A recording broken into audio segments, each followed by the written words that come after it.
Wakazi wa kijiji cha Waon katika kaunti ya Elgeyo Marakwet wanaishi na roho mikononi kufuatia visa vya kuumwa na majoka hatari. Maafisa wa afya katika kaunti hiyo wamedai kuwa zaidi ya wakazi wawili huumwa na nyoka kila wiki katika msimu huu wa kiangazi. Elvis Kosgei anaarifu.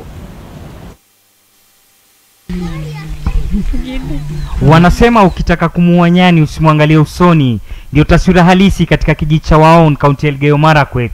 Hapa msako rasmi unaanza na kinachotafutwa si dhahabu, bali ni bwana mkubwa fulani aliyeamua kujificha humu.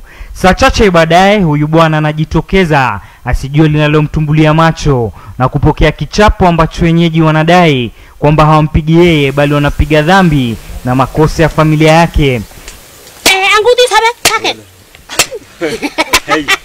Ila joka hili ni moja tu kati ya familia nzima wanaokosesha usingizi wakazi wa maeneo haya.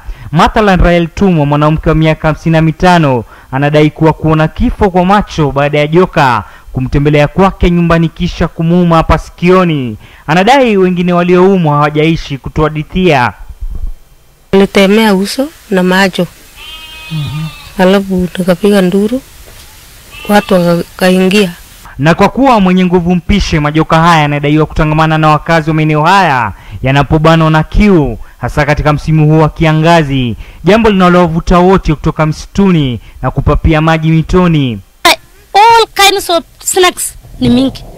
Sasa tuko hatarini kwa sababu ya watoto wadogo, mbuzi na hata makuku.